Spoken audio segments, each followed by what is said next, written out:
So, today I want to talk about block theory, which is a way to separate business from art.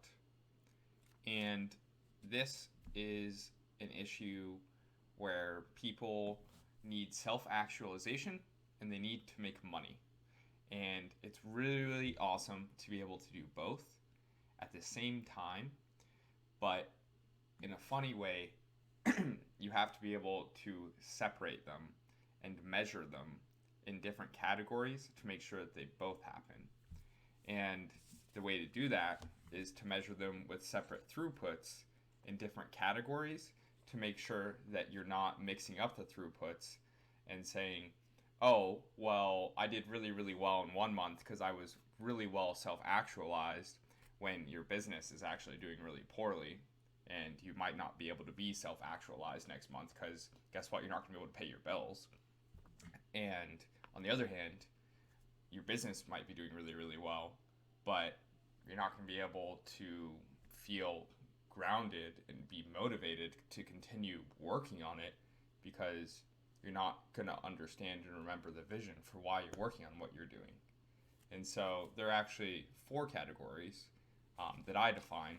And so I just wanted to go over the different boxes on how I define them and maybe go over an example or two on how we can define these different blocks or boxes and give you another model and another tool. So let's start off with the block that we all know. So the first block is the throughput that matters in pretty much any business or top of mind for anyone's day to day when you're just starting out, Maslow's hierarchy of needs. And I call this block A just because it's the one where it's starting out. And this is just getting a dollar in and being able to pay your bills, keep your overhead, whether that's as a person or as a business. And why is this important? Well, this is important because, again, this is making sure that you're operational.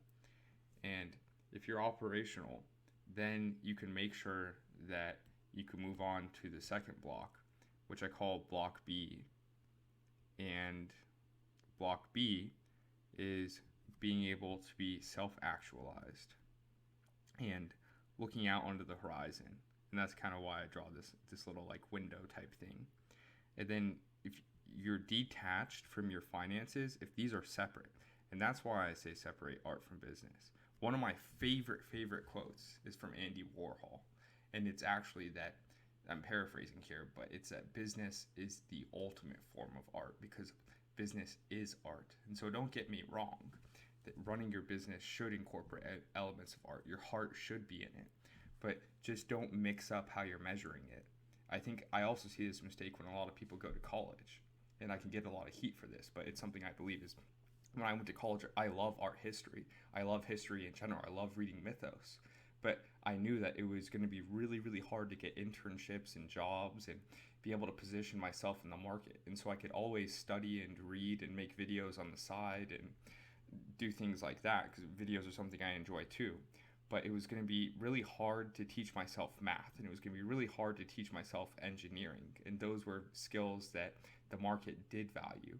And those were things that I could learn at an institution that I would get a positive return on investment for if I was going to spend 4 years of my life and spend money at a college, at a university. And so a lot of people think that going to college is, maybe it is for them, it wasn't for me, is about being able to, they think it's about block B. Going to college for me was about block A. And so then it became very, very clear that other activities in my life would be block B. But then when I was measuring ROI for block A, I was able to make decisions better. And so that's just one example. And so if your self-actualization is detached from your money making, then you're able to be a little more level-headed. And if you have those two things, then you're able to start actually just being a stronger foundation of a person. And this third thing emerges, but it only emerges once you have those two solidly down. It can't really emerge on its own. And I call this block C, and it's community. And so because you have the resources of kind of having a strong heart and an inspiration and things where you're looking out on the horizon, you're detached, you're authentically expressing yourself, and you have the ability to take care of more than one person. You have the ability to think beyond just yourself and to take care of more people than just yourself. Then you're able to take care of a community, and you're able to either put on events or have a family or share your values and influence. And we see this at festivals, and we see this at conferences, and there's just, again, any sort of community or group kind of activity. Okay, and why did I not connect it right there? Well, eventually, I used to just draw it as the three, but I, one, can't draw straight lines because it's smaller on my screen for some reason, but I added this block D, and it was ABC, and so that's why the D came much later. And so the block D is kind of like apprenticeship, mentoring, and intentional learning. And so if B is looking out onto the horizon, D plugs in, and it's what's strengthening your investments. It's learning to support and improve your investments through intentional learning. It's supporting your skills, your craft, your profession through either independent study or mentorship or apprenticeship. Again, this is separate from community. This is all about your craft and what it is that you provide to the economy and the market. And so this is going to allow you to charge more later, but it's not funded necessarily by the money here. No, it's activities that plug in so that your curiosity in B remains authentic, but you're able to learn from masters that have mastered your profession.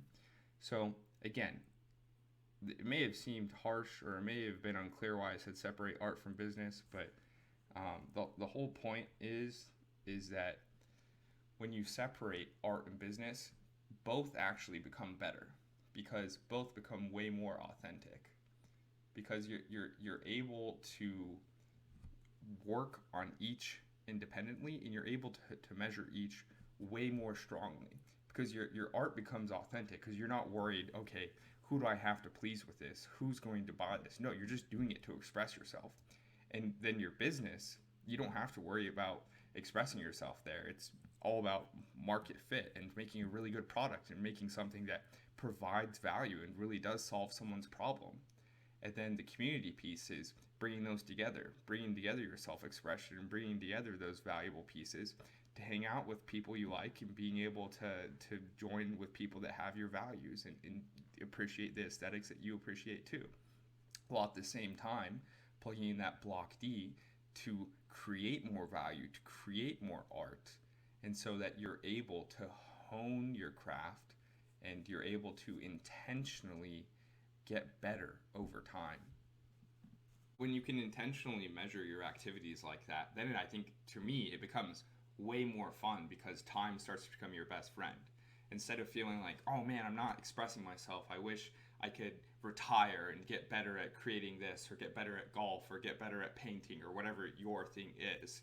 Or saying, I wish I could go get this career and go get this my dream job and go develop these skills and become a director XYZ, or start a family, or have a community, or throw an event. No, do all of them, and do all of them at the same time, and you get this flywheel effect.